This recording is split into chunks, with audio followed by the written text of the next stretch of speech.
En este video vamos a trabajar elementos de estadística descriptiva y de visualización de datos con RStudio. Para ello vamos a trabajar con una base de datos real.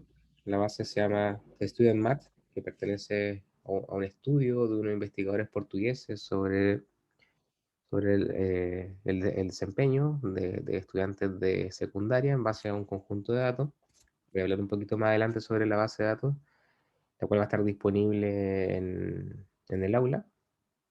También voy a publicar el artículo, voy a colocar el artículo de los investigadores por si desean revisarlo, aunque se escapa un poco el tema que trata el artículo porque utiliza ya elementos un poquito más avanzados sobre minería de datos, pero los datos a nosotros nos van a servir mucho para realizar el análisis inicial desde el punto de vista descriptivo y desde el punto de vista de visualización de datos.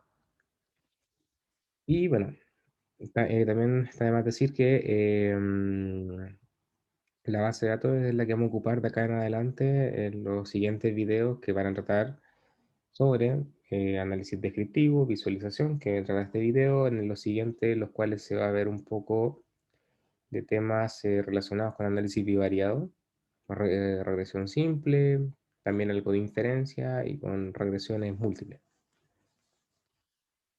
Ok, dichos entonces, vamos a describir un poco la base de datos para que tengan una visión general. Sí, entonces como les comentaba, los datos vienen del estudio de, sobre la performance, sobre el desempeño en estudiantes secundarios. Bueno, acá se hizo con técnicas de minería de datos, el estudio de Cortés y Silva, pero lo que nos interesa a nosotros son las variables. La tercera página, acá tenemos una descripción de las variables. Yo voy a colgar un documento, lo van a ver, estar disponible, en el cual, en un archivo TXT, el cual hay una descripción en español de las variables para que tengan un poco más de claridad, pero las variables en sí hacen referencia, bueno, a distintos aspectos de los estudiantes, por ejemplo, sexo del estudiante, la edad, el colegio, en este caso una variable binaria porque considera dos colegios en el estudio, cosas como ya más personales, por ejemplo, la dirección, cuál es el estatus, bueno, el, si vive con los padres o no, el nivel de educación de la madre, en qué trabaja la madre, lo mismo con el padre, el guardian, que es el tutor, que es el tutor del estudiante, el tamaño de la familia, y así sucesivamente se van a encontrar con varias variables, por ejemplo, tiempo que tarda en llegar al colegio, vemos acá, esas son variables que tienen que ver con cierto tiempo hacia bueno, que tienen que ver con su labor académica, cuánto tiempo tarda en ir al colegio, cuánto tiempo dedica a estudiar, por ejemplo, la falta a las clases, y así sucesivamente. Y unas variables que hacen referencia a puntajes que han obtenido o notas que han obtenido luego de ciertos periodos. ¿Ok? El estudio es bastante interesante porque, insisto, empieza a usar, revisa algunas medidas que se usan en minería de datos, em, que pudieran ser útiles. Por ejemplo, acá muestra ciertos gráficos y técnicas que se nos escapan un poco. Se fijan, están ocupando R para el análisis. Y el estudio de los resultados, bueno, ya son técnicas un poco más avanzadas porque usa vector machine, o sea, máquinas de soportes vectoriales, árboles, bosques y otras técnicas que se escapan un poco de este curso, que está más bien enfocado en técnicas que son propiamente estadísticas y descriptivas más que de clasificación y segmentación de algoritmos. Bien, pero es bastante interesante para ver, quizás como tomarlo como un ejemplo de lo que se puede hacer en investigación en el área de la educación y podría servir como un artículo de referencia quizás para un estudio que ustedes puedan realizar y ahí pueden ver entonces que R es una buena herramienta para el análisis de datos. ¿Ok? Entonces, el archivo con la descripción en español de las variables lo van a encontrar también junto con este documento.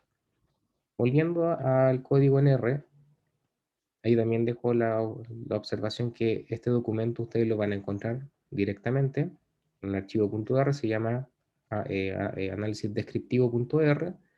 Lo pueden abrir y ir trabajando junto con esta sesión. Entonces, el primer paso es cargar los datos.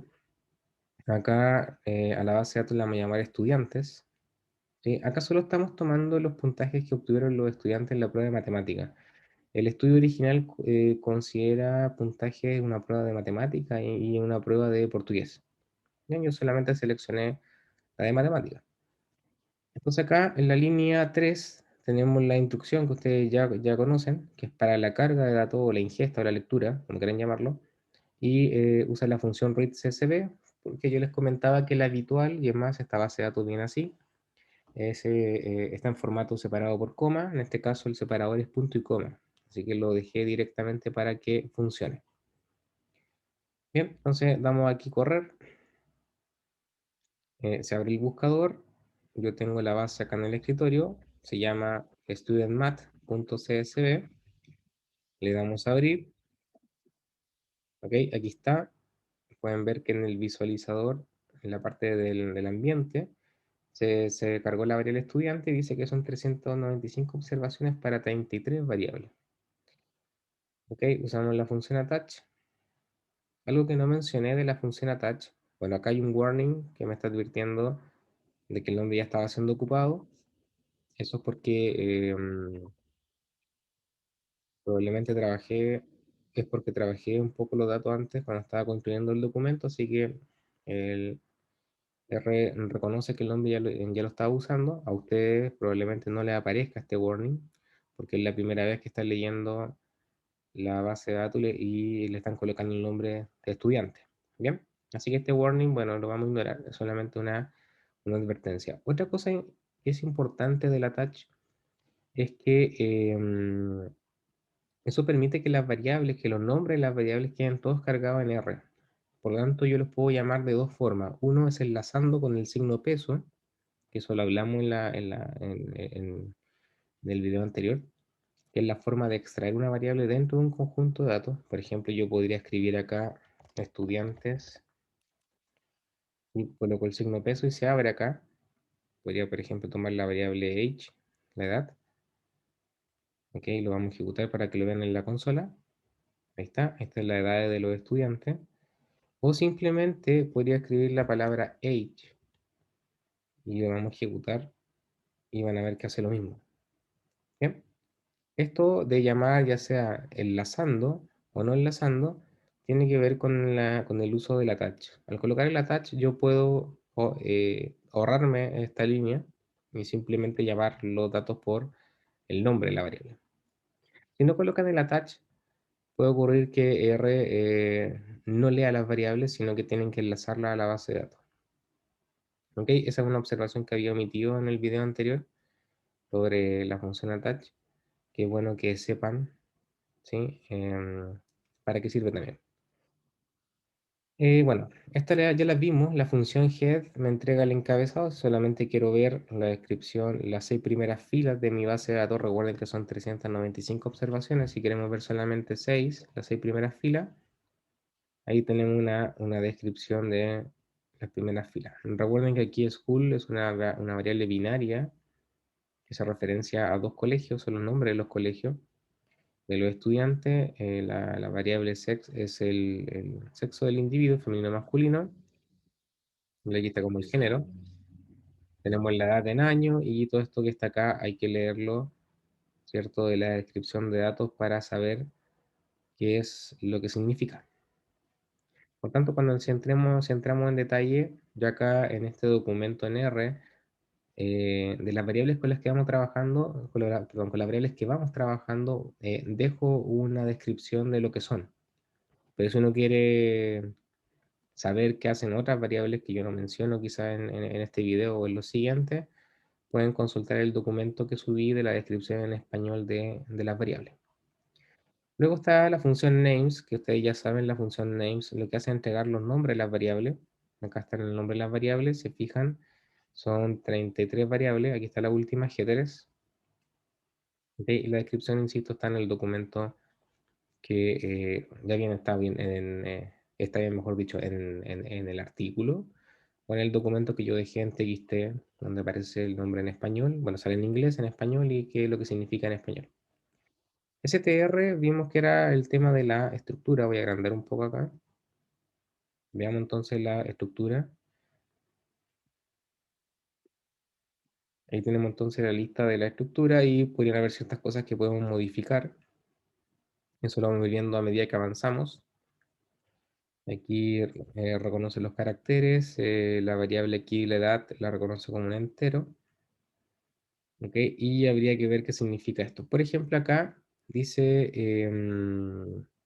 fedu, o claro, aquí puede ser una, quizás haga referencia a un nivel educacional de la madre y el padre, porque el abajo hace referencia al trabajo que tiene. Ok, aquí travel time, me imagino que estos travel time son categorías de tiempos que están asociadas, que más es así, creo que, por ejemplo, el uno significa que el estudiante tarda menos de 15 minutos en llegar al colegio, y el 2 ya va entre 15 y media hora, y así sucesivamente. Bien, entonces con la función str, recuerden que lo que hace uno es saber cómo R está leyendo o cómo está caracterizando el tipo de variable, cómo está definiendo el tipo de variable. Y recuerden que los habituales son el CHR, que eso se referencia a que un carácter, bien, es texto. El int, que hace referencia a que un número entero, y a veces el que usa es el num, de numeric, que ese es para variables que, perdón, para datos que están con decimales. ¿Sí? Eso sería para algo cuantitativo continuo. Generalmente int lo reserva para cosas que son discretas. Luego, bueno, acá si queremos ver el detalle de alguna función, por ejemplo, acá yo coloqué la función help str, eso uno ve la ayuda. Si lo ejecutamos van a ver que se abre acá en la ventana, en la parte inferior derecha. Aquí muestra que hace la función str, por ejemplo. Muestra cuáles son todas las opciones que se pueden modificar en la función str y algunas funciones, bueno, cada uno de los parámetros que se pueden modificar y algunos ejemplos que están asociados. Siempre pueden usar esta función cuando tenemos dudas de todo lo que podemos hacer con la función. Y la función view, ustedes ya saben, abre un documento tipo Excel, acá está, en el cual podemos ver la variable como si fuera una planilla tipo Excel. Ok, eso también se puede obtener con este botón que está en el costado derecho. Si lo cerramos acá, lo vuelvo a ejecutar.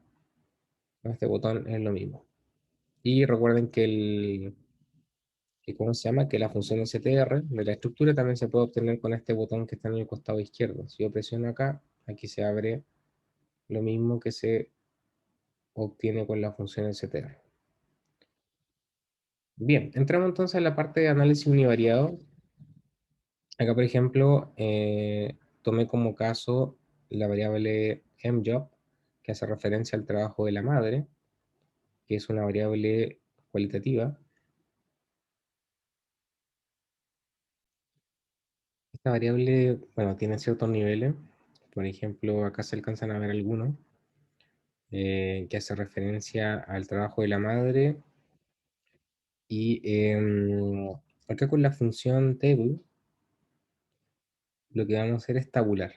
Bien, ustedes saben que en estadística, cuando yo hago análisis descriptivo de datos, yo puedo resumir datos de tres formas. Una de las formas es tabular, es lo que se llama generar tablas de frecuencia. La otra forma de resumir datos es graficar. Bien, acá podríamos, por ejemplo, hacer un gráfico de barras de esta variable, o algún tipo, un pie chart, o algún gráfico de torta, o algo así. Y la última forma de resumir es el cálculo de lo estadístico descriptivo. Sí, con esas tres formas de resumen, uno generalmente logra hablar o logra describir un conjunto de datos. Entonces acá la función table lo que hace es tabular. Fíjense acá en esta parte, que yo estoy aplicando la función table sobre estudiantes, signo peso, mjob. Acá estoy sacando la variable trabajo de la madre del conjunto de datos de estudiantes. Esto que está acá lo pueden hacer así, o bien simplemente pueden sacar esto y ejecutar esa parte. Bien, eso se puede hacer porque usamos la función attach. ¿Ok? Voy a mostrarlo de las dos formas para que quede claro. Pueden ejecutarlo así. Por ejemplo, acá van a ver en la consola, ahí se ve, acá abajo, se ven las frecuencias que están asociadas a cada uno de los niveles. ¿Sí? Hay, bueno, hay nivel acá en casa o en health, en salud, otro, servicio, profesor. ¿Sí? Entonces aquí lo que nos está haciendo es contar la frecuencia que está asociada a cada una de las categorías o a cada uno de los niveles de la variable trabajo de la madre. Bien, entonces son 5 tipos de trabajo y tenemos las frecuencias absolutas en cada uno de los casos. Yo voy a escribir acá directamente table y de table vamos a escribir en job, ahí está, ok, y pasa lo mismo. Y eso es porque, insisto, como está la función attach, no es necesario colocar el signo de dólar acá para poder extraer la variable dentro del conjunto de datos y es porque la función attach carga los datos. Ok, pero lo dejé así para que tuvieran una primera visión o una primera referencia de que se puede hacer de las dos formas. Acá lo mismo en la parte de abajo estamos tabulando la variable, esta es fjob, que es el trabajo del padre, la ejecutamos y tenemos entonces los mismos niveles y las frecuencias que están asociadas a cada una de las variables. Bien, si esto lo quieren ver tipo Excel como planilla, la función view también sirve. Si yo escribo, por ejemplo, view de la función table, por ejemplo, vamos a tomar esta que está acá, voy a colocarla dentro acá de la función view, entonces colocamos la función, sería view table, estudiantes fjob, o simplemente escribir fjob, ahí, y lo ejecutamos, se ve entonces que se abre lo mismo que está acá abajo, pero aquí se ve como tipo Excel en columna. Aquí está entonces las categorías o los niveles que están asociados a la variable trabajo del padre, y acá están las frecuencias absolutas de cada uno de los casos. ¿Ok? Ahora, si queremos verlo como tabla de probabilidades o tablas de frecuencia relativa, sería en este caso, hay una función que se llama prop table, y prop table se aplica sobre la tabla anterior. Por ejemplo, acá vamos a generar una tabla de frecuencia relativa o tablas de proporciones sobre la variable mjob, el trabajo de la madre. Bien, vimos que la frecuencia absoluta sería esta, ahí está, pero la frecuencia relativa se obtiene con prop table. Bien, acá lo que se hizo fue que cada uno de estos valores que están acá, en la frecuencia absoluta, en esta zona, se dividieron por el total. ¿Ok? Y el total acá, según la data, dice que son 395 observaciones para las 33 variables, así que estos números que están acá se están dividiendo por 395. ¿Ok? Y ahí obtenemos entonces la frecuencia relativa. Así que, por ejemplo, acá en casa sería 0.149. Ahora, si lo quieren leer como porcentaje, sería que el 14,9% de las madres, ¿cierto?, del estudio, que están asociadas a los estudiantes, son dueñas de casa, ¿ok? Se dedican a labores hogareñas. Luego tenemos el gráfico de barras, que el gráfico de barras es la función barplot. La función barplot se aplica sobre una tabla, ¿ok? O sea, primero es como que el software tabula y luego de la tabulación con las frecuencias yo aplico el gráfico de barras. Entonces acá la formalidad sería barplot de la tabla que hice sobre, por ejemplo, acá, del trabajo de la madre. Bien, si ejecutamos esto, van a observar acá en la pantalla gráfica, tenemos el primer gráfico, donde justamente aparecen los datos, que serían estos que están acá, ¿ok? Y están reflejados ahora en un gráfico. de barras. Aquí tenemos las barras separadas, en la parte inferior está el nombre de las variables, de los niveles de la variable. ¿Ok? Este es el gráfico que se llama básico. Este es el gráfico que viene por defecto. Se fija en el gráfico por defecto, las barras son de color gris, el fondo es blanco, no, y no aparece ningún tipo más de información sobre, por ejemplo, los ejes, ni tampoco el título. Y esa es una de las gracias que tiene RStudio, que todo esto que está acá se puede modificar. Si yo voy trabajando dentro de la función barplot, puedo ir agregando cosas o quitando cosas o cambiando cosas.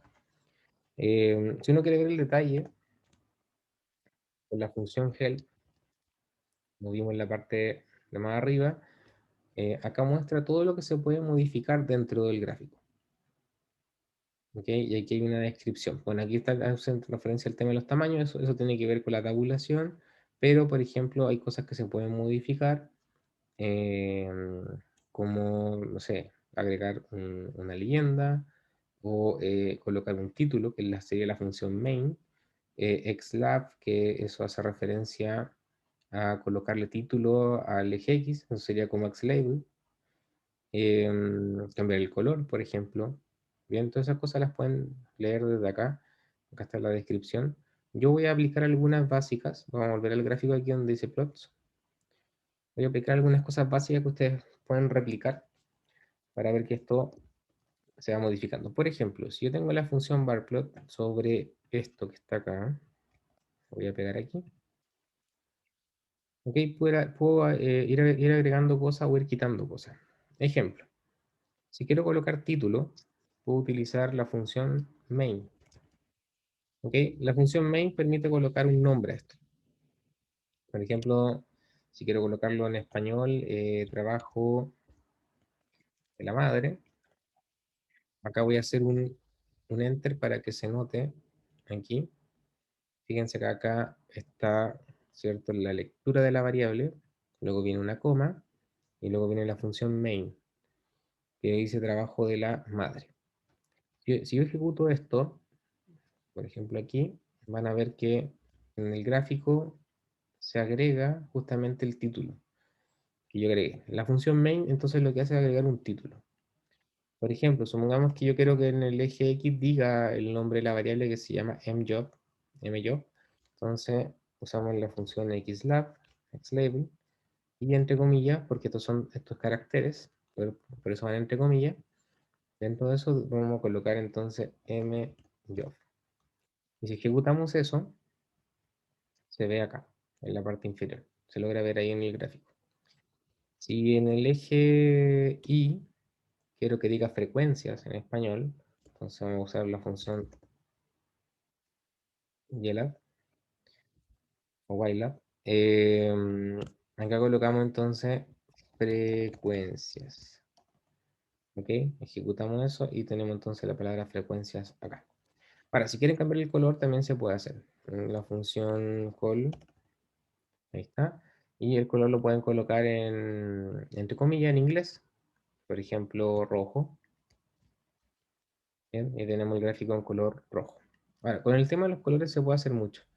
Se puede colocar, por ejemplo, el nombre en inglés. Hay un montón de nombres que pueden ocupar, no sé, gold, por ejemplo. Eh, colores tan raros como, no sé, steel blue. Ahí está. Se queda a gusto de ustedes. O pueden colocar un número. R tiene asignado los primeros números del 1 al 9. Creo que estos números están asociados a un color. Por ejemplo, el color 1 es el negro. El color 2, este color como pink. El 3 sería este verde. Y así sucesivamente pueden ir sacando colores que están asociados a eso. Ahora, si quieren que las barras tengan distinto color, eso también se puede hacer. Se puede, por ejemplo, generar un vector de colores con palabras, o, por ejemplo, generar una secuencia de números, en este caso como R asocia una barra a un número, perdón, un color a un número, entonces pueden colocar una secuencia de 5 números. Como son 5 barritas, 1, 2, 3, 4, 5, ustedes le pueden decir que los colores vayan del 1 hasta el 5. Ok, y eso R lo entiende y asigna un color un color a cada barra, ¿sí? Desde el 1 al 5. Ahora, si no me gusta ese orden, por ejemplo, quiero colocar los colores con palabras, los van colocando. Recuerden que la palabra C, con paréntesis, es un vector. Yo aquí voy a generar un vector de colores. Por ejemplo, quiero que el primero sea rojo, que el segundo sea amarillo, que el tercero sea azul, que el cuarto sea verde, ¿ok? Y que la quinta barra sea naranja o anaranjado. Y tenemos orange. Y ya con eso lo ejecutamos y cambia los colores que le asignamos nosotros. ¿Ok? Es un poco más tedioso porque los colores tenemos que ingresarlo uno a uno, separado entre comillas y, bueno, separado entre comas, perdón, entre comillas y como un vector, pero con esto se puede entonces jugar. Sí, se puede hacer una lista de colores. Bien, acá lo voy a dejar, ustedes van a ver el código entonces desde 1 a 5. Ok, lo voy a dejar desde 1 a 5 y ese es el que ustedes van a leer. Bien, gráfico de torta también. Acá, bueno, estos son los gráficos básicos de R, no lo había explicado. Estos son los que vienen por defecto.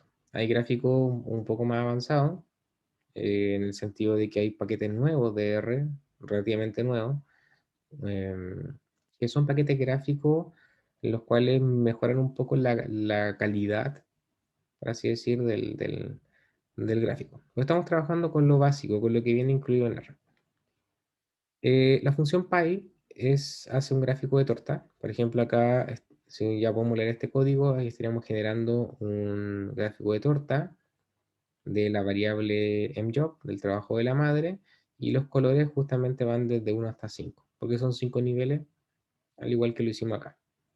Si ejecutamos esto, se ve entonces un gráfico de torta en el cual se le aplican los colores, ¿sí? Y el nombre de la variable aparece acá en la parte de afuera. Todo esto lo pueden modificar. Bien, le pueden agregar un título, al igual que esto. Generalmente estas funciones se mantienen iguales. ¿Sí? El main, el xlab, el lab y el color se mantienen prácticamente iguales en la mayoría de los gráficos. Bueno, acá hay lab, no hay un eje Y, un eje X, pero uno podría, por ejemplo, colocarle el título al gráfico, este que dice aquí trabajo de la madre, lo puede utilizar acá. Y volver a ejecutar y ven que aparece en la parte superior.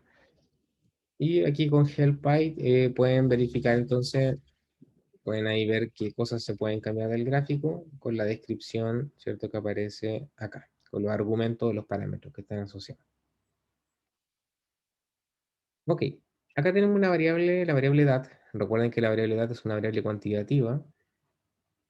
Ok, por tanto, si yo quisiera tabularla, yo no podría aplicar la función table directamente sobre la edad, ¿cierto? Porque son, bueno, en este caso creo que el rango de edad no es muy alto. Son niños entre, si no me equivoco, secundaria, pero hay edades entre los 15 y, si no me equivoco, hasta los 22 años. No son tantos niveles. Pero, por ejemplo, si uno estuviera preguntando la edad a un grupo de personas, probablemente tiene mucha variabilidad de edades y eso tabularlo de manera individual, o sea, cada edad siendo un nivel, sería poco estético y no tendría sentido. Ustedes recuerdan la variable edad, como está medida en años, es una variable cuantitativa que es continua, por lo tanto la representación habitual es colocarla con intervalos. ¿Bien?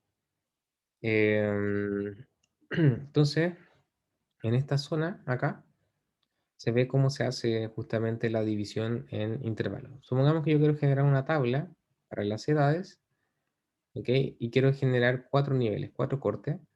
La función que se ocupa es la función cut, que es la función cortar.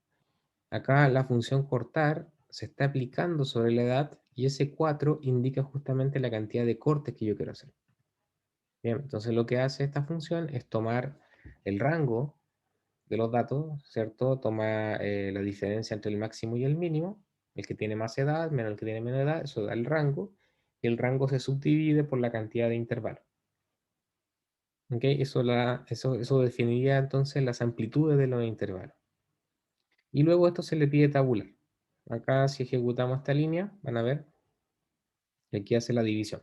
Entonces, acá toma desde 15 hasta 22 años, toma este intervalo y, bueno, toma el rango y lo divide entonces en cuatro partes. Si acá colocamos, por ejemplo, 6, colocar algo y volvemos a ejecutar, se ve que la tabla, ¿cierto?, genera los 6 intervalos entre 15 y 22, pero ahora las amplitudes de los intervalos son inferiores. ¿Ok? Aquí, por ejemplo, va desde 15 hasta 16,8, cerrado. Bien. Si bien acá dice abierto, las edades de 15 igual se incluyen en este nivel. Acá la diferencia entonces sería que como son más cortes, en vez de llegar a 16,8 llega a 16,2. Las frecuencias son prácticamente iguales porque recuerden que la edad está en número entero. Por lo tanto, acá en realidad lo que está considerando son los individuos entre 15 y 16 años. Teníamos un entero 15 y un entero 16. ¿Ok? Acá estaría considerando los de 17 y 18, y acá 19, 20, y acá están los de 21 y 22. Ahora, si la edad estuviera con decimales, por ejemplo, si alguien le entregara su edad perdón, sí, los años que tiene y los meses, y eso se entregara como un número, ¿cierto? Con decimales, como racional, o como un número real, eh, ahí habría una mayor precisión, bueno, y esto sería fundamental, esta representación. Bien, lo vamos a dejar acá con el número 4. Entonces aquí tenemos nuestra tabla. Recuerden que esto también le pueden aplicar la función view. Por ejemplo, voy a copiar esto acá y vamos a escribir acá view. Lo quieren mirar así. Y con la función view también lo pueden ver en columna. Aquí está la representación en columna, así como tipo formato Excel. PropTable ya vimos que lo que hace es representar las proporciones. Por lo tanto, aquí estoy dividiendo por el total. Y tenemos entonces las distintas proporciones respecto a las edades de los estudiantes. ¿Ok? Tenemos entonces ahora la función hist. La función hist hace referencia a un gráfico que se llama histograma. El histograma es un gráfico de barras donde las barras están pegadas, ¿cierto?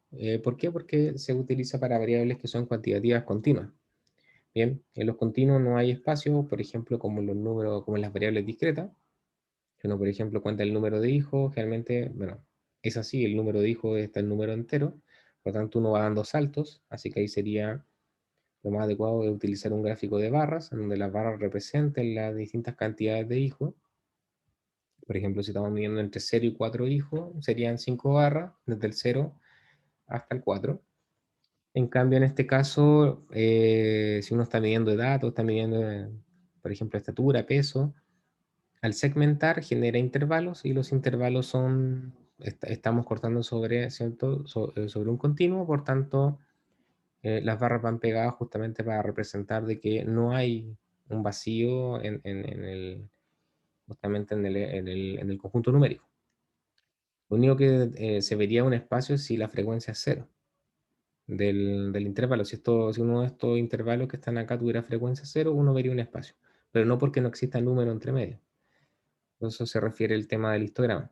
Acá vamos a hacer un histograma para la variable edad y vamos a ver el histograma por defecto. Ok, este es el histograma por defecto. Acá está tabulando, se fijan las edades. Aquí se ve un poco extraño el tema del corte, porque están hechos aquí en una esquina.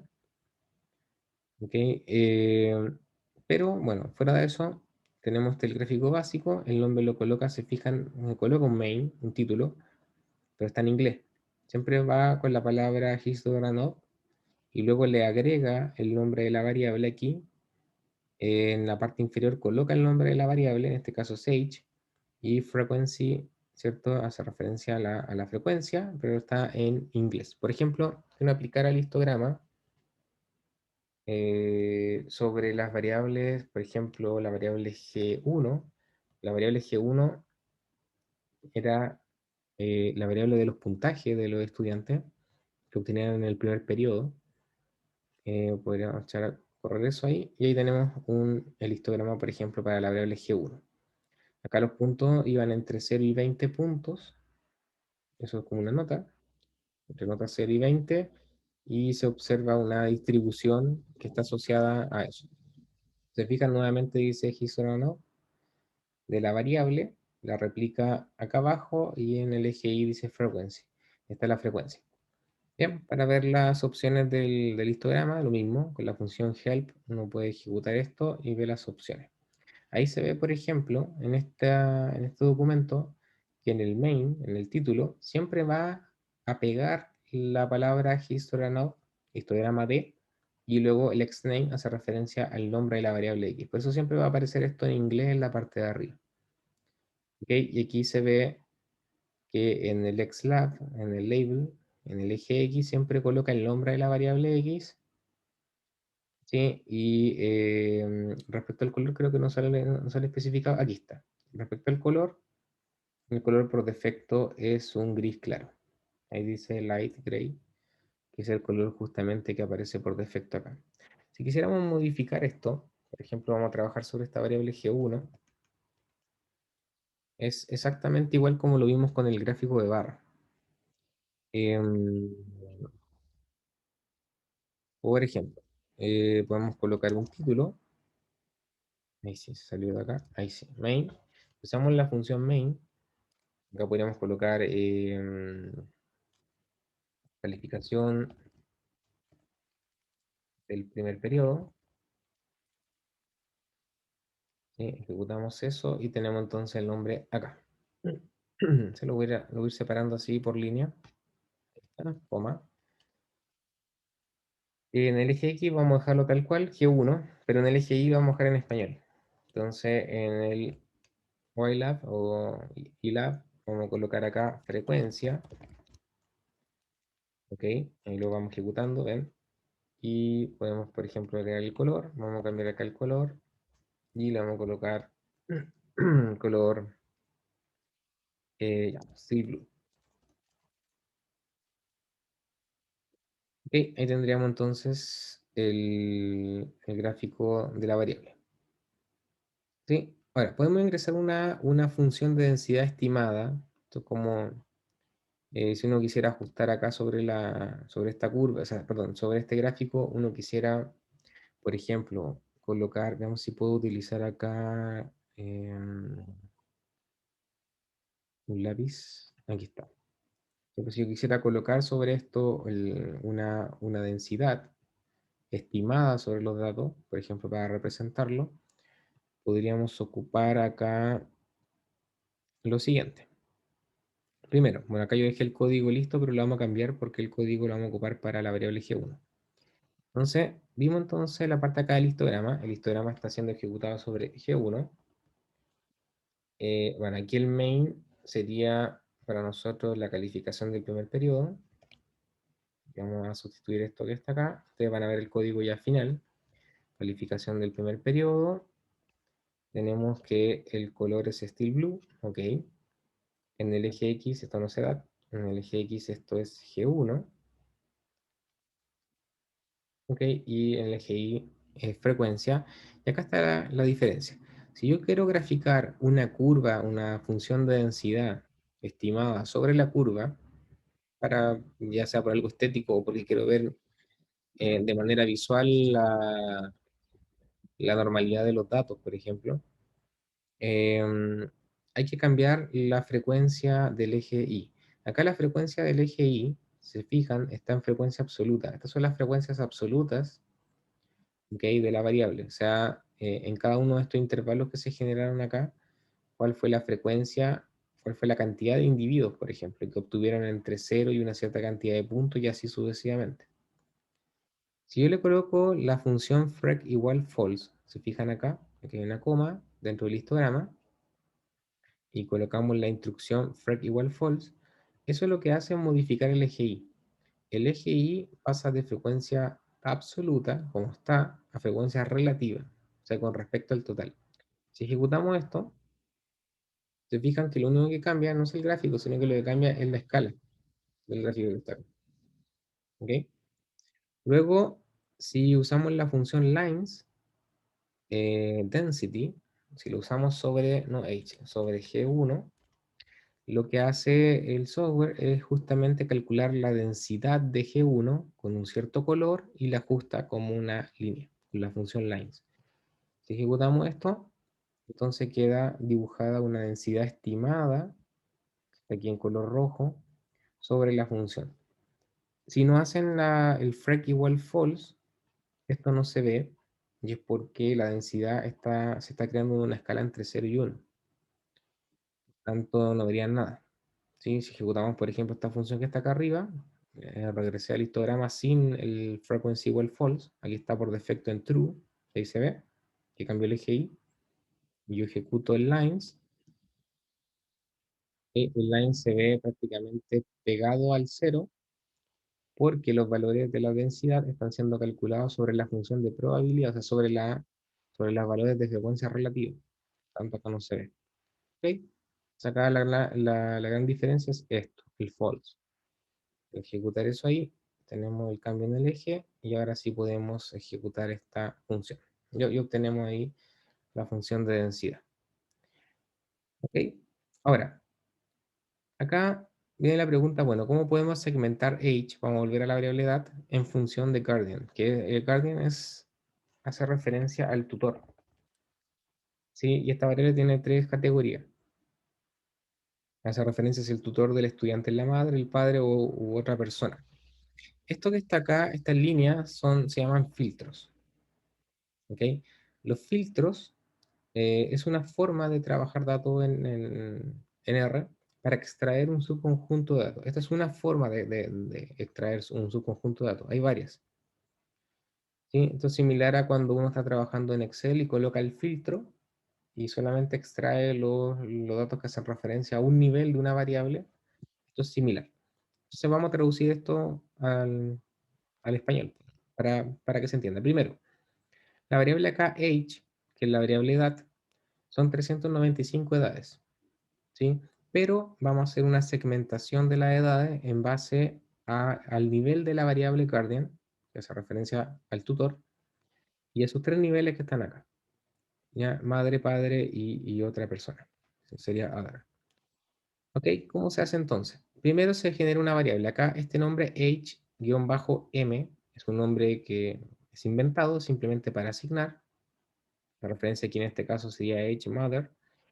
Y acá estamos asignando la variable age, pero ojo, acá está la diferencia. No estamos asignando completamente la variable age, sino que estamos asignándola con una condición. Y esta condición se ingresa entre corchetes. Bien, esos corchetes indican que de adentro estamos entrando a age y estamos colocando una condición. Esta condición dice que guardian, que el tutor, es igual, este doble igual tiene que decir, este es un símbolo lógico que hace referencia a que tiene que ser exactamente la palabra mother. Bien, entonces la traducción de esta línea sería, bueno, entra a age y solamente extrae las edades de aquellos individuos, de aquellos estudiantes cuyo tutor es la madre. ¿Ok? Y eso guárdalo, asígnalo a la variable age m. ¿Sí? Si ejecutamos esto entonces, ahí está, se ejecuta y acá en el visor de variables se guarda. Acá se ve que de las 395 observaciones, HM tomó 273. ¿Bien? O sea, prácticamente la mayoría de los estudiantes, el tutor es la madre. Sí, vamos a ejecutar HF. Ahí está HF. Se ve que para el padre son 90 valores, aquí se ve. Y otro, tenemos entonces 32. ¿Ok? Ahí tenemos entonces la suma completa. Sí, ahí vemos que si sumamos los 273 más 32, eso nos da 305 y más los 90 serían los 395 que están acá. Si lo quieren ver en la consola, aquí pueden utilizar todas ya las funciones que ustedes conocen. Pueden utilizar directamente escribir f, por ejemplo. Ahí están las edades de los estudiantes que están asociados, cuyo tutor, perdón, es el padre. O usar la función view. Por ejemplo, aquí hacer un view de HF, y ahí lo pueden ver, ¿cierto? Como una columna acá en el visor. Eso queda a gusto de ustedes.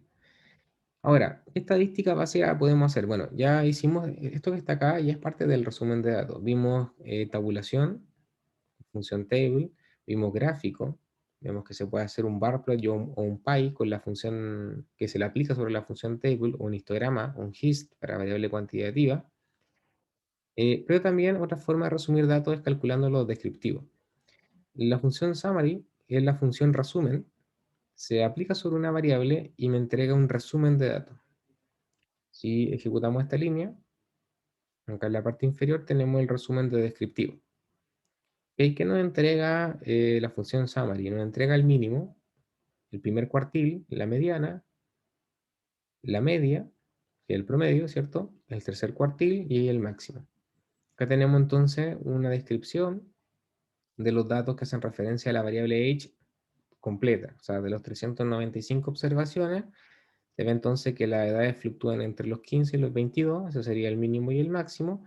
El promedio de la edad es 16,7 años y la mediana es 17, o sea, el 50% de los estudiantes tiene a lo más 17 años, el restante 50 tiene sobre 17, y los cuartiles, ¿cierto?, son similares, son medidas de posición, al igual que la mediana tiene, ¿cierto? Recuerden que la mediana es de posición y tendencia central, pero acá, por ejemplo, tendríamos que el 25% de los estudiantes tiene a lo más 16 años, tenemos la parte inferior, y en este corte de los 18 sería entonces que el 75% de los estudiantes tiene a lo más máximo 18 años. ¿Ok? Tendríamos entonces unos descriptivos bastante completos, mínimo, máximo, descripción de cuartiles, incluyendo la mediana, y el promedio de los datos. Ahora, si queremos medidas de dispersión como la varianza, esas se tienen que pedir de manera individual. Por ejemplo, la función var es la varianza. Tenemos la varianza, 1,63 aprox. ¿Ok? Y la desviación estándar es 1,27. Eso es la raíz, ¿cierto?, de la varianza. Si le aplicamos raíz a la varianza, es exactamente lo mismo que la desviación. Em, si lo quieren comprobar, la función SQRT, perdón, que hace referencia a square root, es la raíz cuadrada de, por ejemplo, de la varianza de age. Debería ser el mismo número que nos acaba de dar y es exactamente el mismo número. ¿Sí? Por tanto, acá tenemos la desviación estándar que es 1,28 años. Sería entonces el error promedio o la dispersión promedio en las edades. ¿Sí? Uno podría empezar a jugar con esto bajo ciertos supuestos y podría empezar a proyectar intervalos de edades o intervalos de concentración. Si uno quiere obtener otras medidas, por ejemplo, como el coeficiente de asimetría o la kurtosis, hay una librería que se llama Moments, que se puede activar directamente, no es necesario hacer la instalación del paquete, debería funcionar directamente. Entonces colocamos library moments, si ejecutamos eso, se llama a la librería moments y uno puede ejecutar las dos funciones. Skewness, que hace referencia al coeficiente de asimetría, y kurtosis, que es el coeficiente de kurtosis. Ojo con eso, sí, que el criterio de la kurtosis es el criterio que está centrado en el valor 3. Lo habitual es que la kurtosis se muestre centrada en 0. ¿Ok? Pero acá hago la advertencia de que esta función kurtosis, que está incluida en R, centra el valor en 3. O sea, que lo que estaría indicando que una kurtosis de 3 sería una kurtosis similar a la de la distribución normal, sería mesocúrtica. ¿Ok? Sería igual a la kurtosis de una campana de Gauss, ¿cierto? Habitual. Veamos qué nos da acá. Acá tenemos entonces coeficiente de asimetría, lo ejecutamos y nos da 0,46. Bien, eso está indicando entonces, o es un valor, bueno, cercano a 0, levemente positivo, lo cual nos estaría indicando una asimetría leve hacia la derecha. ¿Sí? Y eso sí se ve porque si uno hace el histograma, veamos de nuevo el histograma de H, que estaba por acá arriba. Ahí está. El histograma de H. Bien, es súper claro ahí que la simetría es positiva porque la cola está hacia la derecha. Bien, aquí voy a dibujar una curva sobre. Aquí tenemos el dibujo y ahí tenemos entonces la asimetría a la derecha. Eso indicaría entonces que el coeficiente de asimetría es un valor que es superior a 0. Y es así porque el coeficiente, ahí está el número, es 0,46. Bien. Y tenemos también el coeficiente, vamos a calcular el coeficiente de kurtosis. El coeficiente de kurtosis, ¿cierto? Se encarga de ver la forma de la curva. Arriba es como hacia arriba y hacia abajo. O sea, si está achatada, es platicúrtica o mesocúrtica, tiene una forma similar a la campana de Gauss. O es leptocúrtica, que quiere decir que está muy estirada. Eso quiere decir que hay una moda muy marcada. Sería muy homogénea, que nos muestra 2,98. ¿Ok? Si pensamos en el criterio que la kurtosis aquí está centrada en 3, eso quiere decir que la kurtosis está por debajo del 3. Eso quiere decir que hay kurtosis hacia la izquierda. Eso estaría denotando entonces que el valor, bueno, el valor es prácticamente 3, es prácticamente mesocúrtico, aunque uno podría decir que es levemente platicúrtico. Bien, el levemente platicúrtico, si uno lo ve acá en el dibujo, es porque generalmente, bueno, acá uno puede ver que hay un conjunto de barritas que son más o menos cercanas en frecuencia, por tanto, eso podría indicar un indicio, bueno, en realidad de leve platicurtosis, porque esto es prácticamente mesocúrtico, es prácticamente igual a una campana de Gauss, ¿sí? Algo que es platicúrtico, ¿cierto? Ustedes saben, se debería ver como con barras prácticamente iguales. Algo así, esto sería muy platicúrtico, porque no se logra ver una campana, sino que se ve algo mucho más achatado.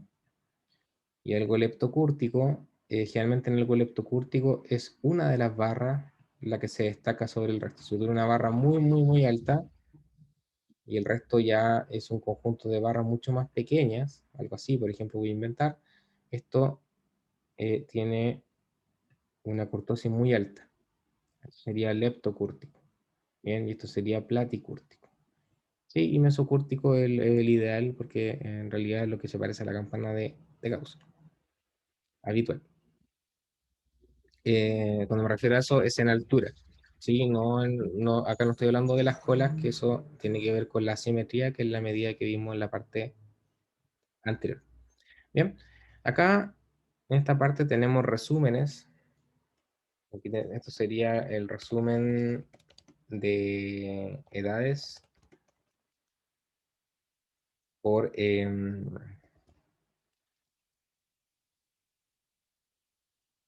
niveles de la variable Guardian, tutor, ¿cierto? Y tendríamos acá cada uno por separado. Vimos, a ver, voy a ejecutar este para que hagamos la comparación. Acá tenemos a nivel global el resumen estadístico, pero acá lo tenemos segmentado, ¿cierto? Por el nivel de la variable tutor. Vamos a ejecutarlo esto acá y vamos a ejecutar ese. Y vamos a agrandar acá, vamos a ir comparando. Entonces aquí tenemos el resumen a nivel global. ¿Sí? Y acá están las diferencias por cada uno de los distintos grupos que se forman. Bien, por ejemplo, acá en el primer grupo, el mínimo y el máximo están entre 15 y 22. En cambio, para el segundo grupo está entre 15 y 19 y el tercero está entre 15 y 21. Los promedios son similares en los niveles M y F, acá 16,58, 16,43, que se parece mucho a la media global, 16,7. Pero, por ejemplo, acá se ve que los estudiantes que están a cargo de otros, cuyos tutores son otras personas, tienen un promedio de edad bastante alto, 18,41. Estamos considerando que son estudiantes de secundaria. Bien, acá eso quiere decir entonces que probablemente algunos ciertos valores de la parte alta son exclusivos de este grupo O, que hace a referencia a otros.